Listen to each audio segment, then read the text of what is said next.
La sombra del señor presidente, Jorge Fernández Díaz. Nunca tuvo conciencia de que estaba sacando la Browning 9 milímetros. Después se la encontró en la mano. La razón va en cámara lenta, pero el instinto viaja a la velocidad de la luz. Tampoco tuvo conciencia de que había interrumpido el discurso de un expresidente arrebatándolo de la tribuna, arrastrándolo hasta el piso y protegiéndolo con su propio cuerpo.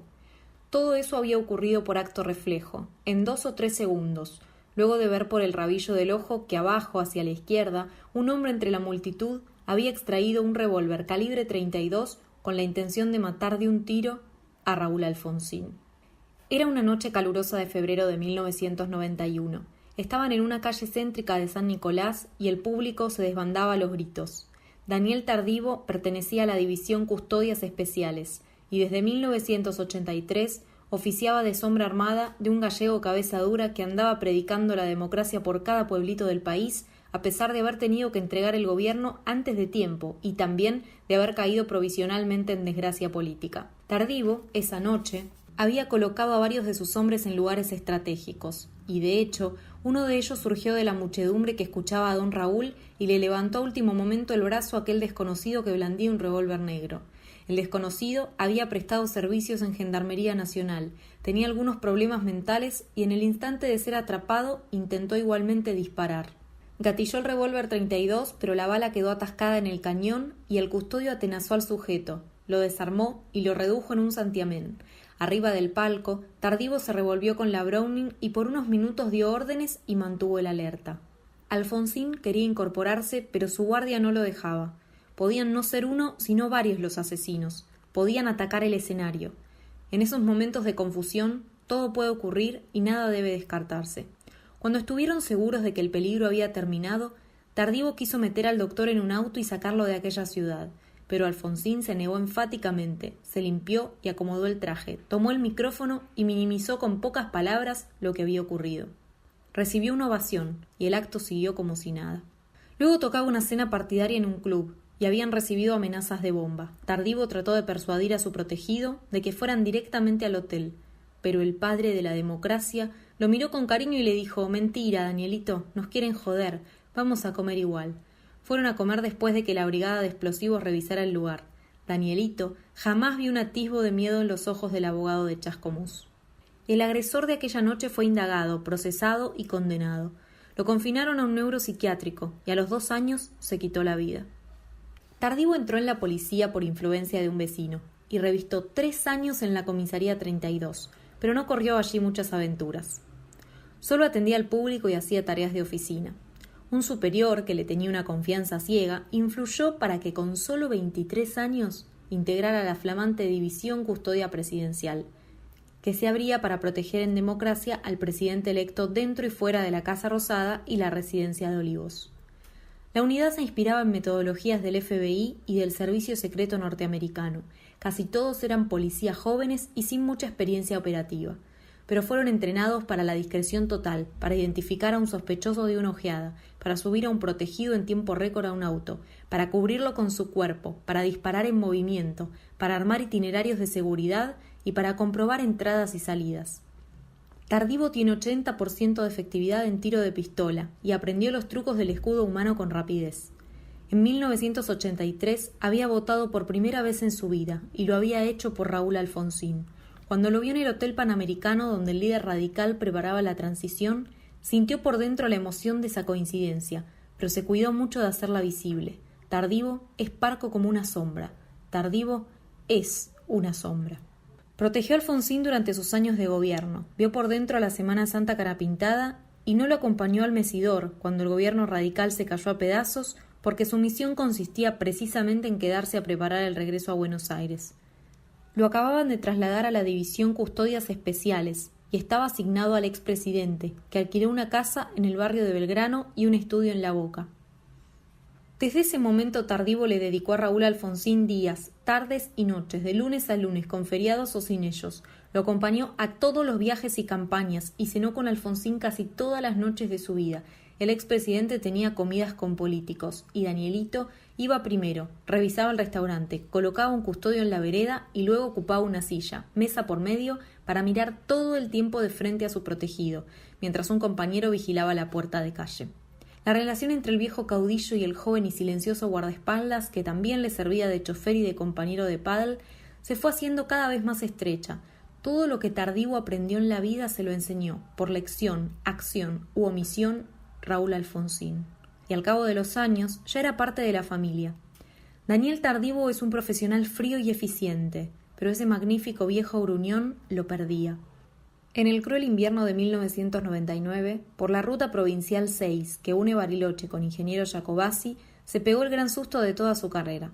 Fue cuando marchaba en un jeep en medio de la nevisca, abriendo paso y mirando para atrás una y otra vez. En un momento dado percibió que la camioneta donde lo seguía Alfonsín con otros dirigentes rionegrinos se había perdido de vista. Retomó de inmediato la ruta escarchada y resbalosa y al volver de frente vio, como en una alucinación, que la camioneta había volcado y que en medio de la nieve yacía un bulto negro, el cuerpo de su protegido. El expresidente nunca quería colocarse el cinturón de seguridad. Es un agravio para el conductor, Danielito, ironizaba. Colocárselo implica sospechar de la poca pericia del chofer. Daniel trató 100.000 veces de convencerlo, pero jamás pudo. Ahora la camioneta había volcado y Alfonsín había atravesado el parabrisas y estaba incrustado en la nieve. Tardivo corrió hacia don Raúl, lo dio vuelta y agradeció escucharlo quejarse porque pensaba seriamente que se había mudado al otro barrio. Lo subieron entre varios a su jeep y lo llevaron inconsciente kilómetros y kilómetros en medio de esa maldita tormenta blanca. Alfonsín gemía de dolor, con los ojos cerrados y la cara cerada. Su ángel guardián sentía impotencia. Ni los celulares tenían señal en aquellos páramos. Llegaron a una precaria sala de auxilios y lo subieron luego a una frágil y destartalada ambulancia. Daniel iba a su lado, sin sentir siquiera el frío y con los testículos en la garganta. Al final internaron al expresidente en General Roca con un diagnóstico aterrador: traumatismo de tórax con 11 fracturas en las costillas, contusión pulmonar, derrame pericárdico e insuficiencia respiratoria. Estuvieron toda la noche en vela, esperando que los médicos dieran un nuevo parte y recibiendo miles de llamadas de todo el país. Después se decidió su traslado a Buenos Aires y su ingreso a una sala de terapia intensiva del Hospital Italiano. Tardivo montó un cerco de seguridad en el hospital y pasaron allí 40 días angustiantes, principalmente los primeros. Alfonsín estaba en coma y el médico les recomendaba a los familiares que le hablaran porque eso podía ayudarlo a recuperar el conocimiento. Tardivo entraba a las 6 de la tarde a su habitación y lo saludaba, y se quedaba esperando en vano, tímido y respetuoso, que el hombre atado a ese respirador hiciera el mínimo gesto. Alfonsín fue recuperando paulatinamente la lucidez y la motricidad. Lo dieron de alta, pero tardó 3 meses en volver a su rutina. Nadie puede proteger al protegido de la fatalidad. Se lo puede incluso proteger, y hasta cierto modo, de la muerte inducida, pero nadie puede proteger a un hombre de su destino. Apenas 2 años más tarde, durante los tristes sucesos de 2001, el guardián sentía la renovada bronca de Alfonsín. Que se vayan todos, repetía entre dientes Raúl cuando escuchaba los cánticos. No somos todos iguales. Ya residía en el 8º piso de un edificio de departamentos de la avenida Santa Fe. En el 5º tenía sus oficinas. La Argentina era un polvorín, y no había distingos. Todos los políticos estaban acusados de ineptos y de ladrones. Alguien avisó por teléfono a Tardivo que había una manifestación frente al domicilio de don Raúl. «Voy a bajar, Danielito», le advirtió. Tardivo manejaba lentamente el coche y trataba de disuadirlo. «No, voy a bajar igual, ¿sabes?», insistía Alfonsín lleno de ira. «Pará acá, pará ya mismo». Cuando Daniel dobló en la esquina, Alfonsín levantó la traba y abrió la puerta. El custodio tuvo que frenar para que el expresidente no se lastimara. Alfonsín salió con ánimos de plantar cara y, si era necesario, agarrarse a piñas. Tardivo dio aviso por radio y se tiró desesperadamente a tierra para cubrirlo y sacarlo del tumulto. Eran 80 contra 2. Los exaltados lo insultaban y Alfonsín les devolvía el obsequio con argumentos gritados y también con puteadas largas. Tardivo se había puesto en el medio, pero no podía impedir que le pegaran por detrás. El caudillo recibió patadas en los tobillos y trompadas en los riñones. Su custodio lo arrastró como pudo, y vio que aparecía un patrullero, y en un impulso lo metió en el edificio y cerró la puerta. En los últimos tiempos Alfonsín no salía mucho de su casa. Daniel Tardivo había ascendido a comisario y le habían otorgado la jefatura de su unidad, que está a cargo ahora mismo de la seguridad de los expresidentes, los embajadores de Estados Unidos e Israel, varios jueces de la nación y muchos de los testigos protegidos. Alfonsín siempre le preguntaba por su pequeño hijo Vicente y por su trabajo, y se alegraba sinceramente de sus progresos. Las últimas veces lo encontró en cama. La Sombra se sentaba a su lado y hablaban de cosas incidentales, y también de Boca e Independiente. «Este año no estoy para el fútbol, Danielito», le dijo en las vísperas con un hilo de voz. Los días previos a la muerte se notaba el movimiento y la gravedad de la situación en el rostro de sus colaboradores más íntimos.